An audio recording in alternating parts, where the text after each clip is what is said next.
आनंद मोहन जी होते कौन है सवाल उठाने वाली? न वो किसी दल में है, न गठबंधन के दल में है।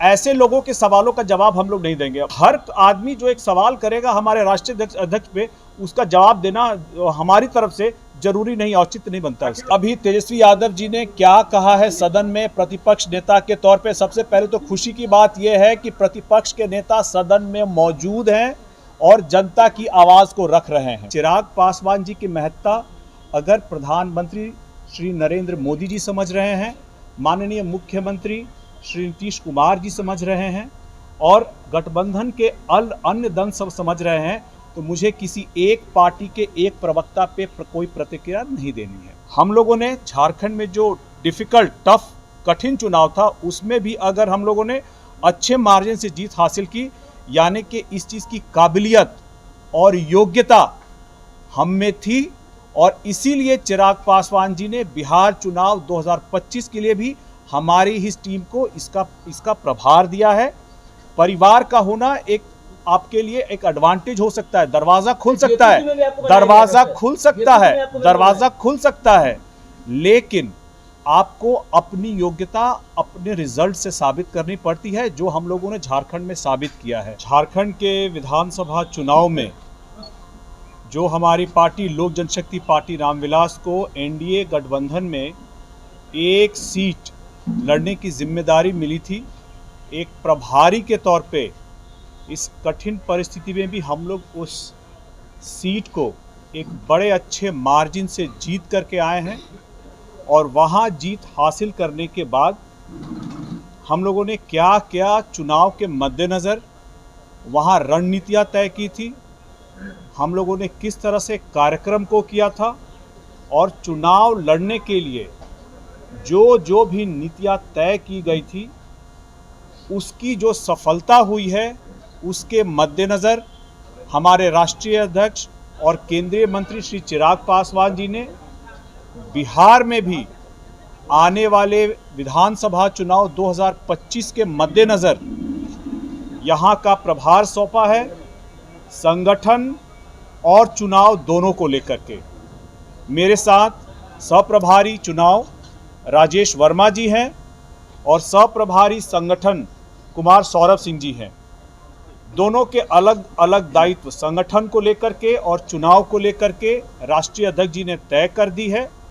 अब आने वाले समय में हम लोग जो भी बिहार विधानसभा चुनाव के मद्देनज़र हर जिले में प्रवास करेंगे और हर प्रवास के दौरान हर जिले इकाई उनके प्रकोष्ठ की समीक्षा होगी और जहां जो भी त्रुटियां होंगी, कमी होगी, उसको पूरा करने की जिम्मेदारी पूरी हमारी टीम की होगी और खास करके कुमार सौरभ सिंह जी की होगी। ऐसे में हम किस किस विधानसभा में चुनावी अपनी तैयारी करेंगे और हमारे कौन संभावित प्रस्तावित उम्मीदवार हो सकते हैं, उनको भी चिन्हित करने का जो प्रभार है, जो जिम्मेदारी है, वो राजेश वर्मा जी को दी गई है और इसको लेकर के अंत में जो फैसला होगा, हम लोग सामूहिक रूप से हमारी प्रभार की टीम उस फैसले को अपने राष्ट्रीय अध्यक्ष जी को रिकमेंड करेगी और अंतिम निर्णय इसमें हमारे राष्ट्रीय अध्यक्ष श्री चिराग पासवान जी का होगा। इस यहाँ की चुनाव को लेकर के हमारी बैठकें शुरू हो गई हैं, तैयारियां शुरू हो गई है। आने वाले समय में अलग अलग जो कार्यक्रम लगेंगे हमारी प्रभार की टीम की और हमारे राष्ट्रीय अध्यक्ष जी की, इसकी समय समय पर आपको भी जानकारी दी जाएगी और आप लोगों से निवेदन रहेगा कि आप लोग उस कार्यक्रम को कवर करने अवश्य आए। देखिए, आप सही कह रहे हैं, अभी गया में जो घटना हुई है, जंगल राज के जो नए सामंतवाद लोग हैं, उन्होंने एक दलित परिवार को एक महज गाना बजाने के चक्कर में उन्होंने न सिर्फ उनकी पिटाई की, बल्कि घर में घुस करके अच्छी तरह से हाथापाई की है। अभी सभी लोग उपचार में हैं। हमारी पार्टी से संजय पासवान जी, जो हमारे प्रधान महासचिव हैं, उनके नेतृत्व में एक कमेटी गई हुई है इस घटना की संज्ञान लेने के लिए और इसके बाद उन सभी लोगों से मिल करके बात करके जो वो रिपोर्ट सौंपेंगे उसके बेसिस पे हम लोग चाहेंगे कि तुरंत उस पे कानूनी कार्रवाई हो और जो भी लोग इसके लिए जिम्मेदार हैं उन पे उचित कानूनी कार्रवाई पुलिस करे। इसके लिए हम लोग आज शाम तक जब हमारी टीम आ जाएगी हम लोग कल से इस पे लग जाएंगे। भारती जी, तेजस्वी यादव ने आरक्षण को लेकर विधानसभा में अभी कहा है कि 65% आरक्षण, नीतीश कुमार उस समय साथ थे, आज ये पूरा हंगामा हुआ है सदन में, क्या कहेंगे आरक्षण को लेकर, क्या कहेंगे जो तेजस्वी यादव की मांग है? देखिए, अभी तेजस्वी यादव जी ने क्या कहा है सदन में प्रतिपक्ष नेता के तौर पे, सबसे पहले तो खुशी की बात यह है कि प्रतिपक्ष के नेता सदन में मौजूद हैं और जनता की आवाज़ को रख रहे हैं। ऐसे में उनका जो भी बयान आया है आरक्षण को लेकर के, इसके बारे में अभी खबर नहीं आई है। उसकी मैं पूरी जानकारी लेने के बाद मैं अपनी प्रतिक्रिया आपको दे पाऊंगा। आनंद मोहन ने सवाल उठाया है, आनंद मोहन एनडीए के नेता हैं।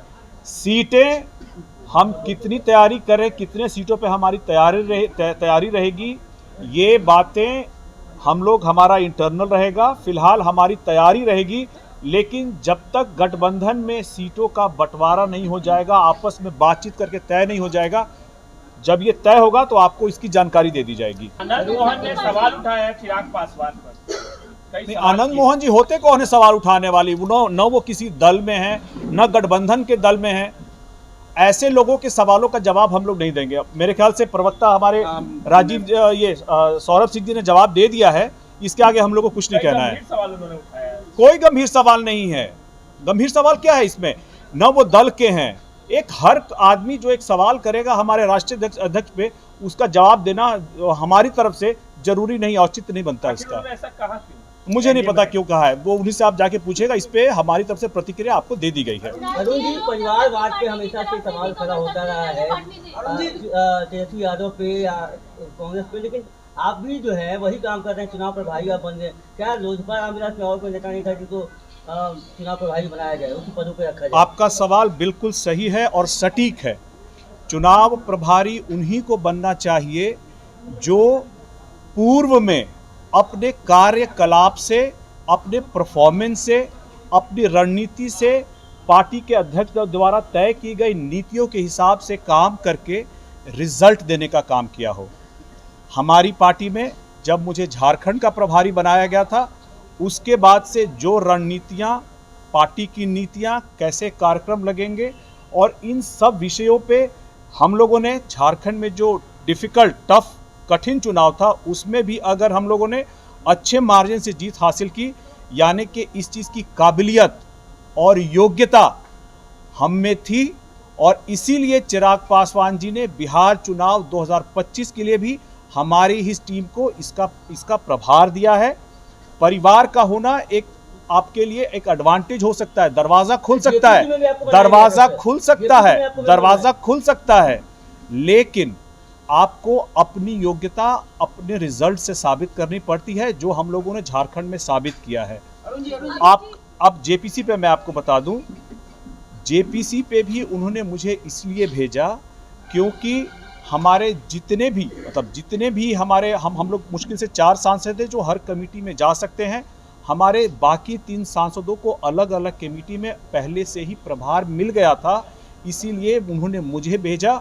और इसका फ़ायदा भी ये हुआ कि हम लोग वक्फ का जो बिल है, इसके बृहद जो विस्तृत चर्चा हुई है, उसको हम लोगों ने अच्छी तरह से पढ़ा है, समझा है, जाना है। चूँकि मैं कमेटी में हूँ, मैं इसके डेलिब्रेशंस के बारे में आपको मैं विस्तार में नहीं बता सकता हूं, क्योंकि कॉन्फिडेंशियल होती है, गोपनीय होती है। जब रिपोर्ट आएगी और पार्टी का पक्ष इस बाबत अगर जो कमेटी में रखना होगा और लोकसभा में रखना होगा, जब मैं रखूंगा तो आपको भी इसकी जानकारी हो जाएगी। राष्ट्रीय लोक जनशक्ति पार्टी की तरफ से भी माननीय सांसद चिराग पासवान राजनीति के क्षेत्र के आइटम बॉय हैं, उनका कोई लेना देना नहीं है। हाँ, तो क्या करूं बताइए? लगातार इस तरह का बयान आ रहा है, हास्यास्पद बयान है। मतलब उनके इस बयान पे हमारी कोई प्रतिक्रिया नहीं है। चिराग पासवान जी के बारे में कौन क्या राय रखता है, इसके बारे में आपको भी बेहतर पता है। एक नेता के तौर पे कैसे अपने संघर्षों से वो तप करके आए हैं, कैसे गठबंधन में वो 5 सीट लेकर के आए हैं और अब लोकसभा के अलावा झारखंड में भी जिस तरह से उन्होंने उनके नेतृत्व में पार्टी ने जो रिजल्ट दिया है, ऐसे में चिराग पासवान जी की महत्ता अगर प्रधानमंत्री श्री नरेंद्र मोदी जी समझ रहे हैं, माननीय मुख्यमंत्री श्री नीतीश कुमार जी समझ रहे हैं और गठबंधन के अन्य दल सब समझ रहे हैं, तो मुझे किसी एक पार्टी के एक प्रवक्ता पे कोई प्रतिक्रिया नहीं देनी है। अच्छा, राष्ट्रीय लोक जनशक्ति पार्टी की तरफ से भी कमर कसी जा रही है। वो लोग कह रहे हैं कि 243 सीटों पर अपने उम्मीदवार खड़े करेंगे और 28 तारीख को जो खगड़िया के शहर बनी में वो लोग कार्यक्रम करने जा रहे हैं, उसमें एक बड़ा ऐलान कर सकते हैं। शुभकामनाएं हैं।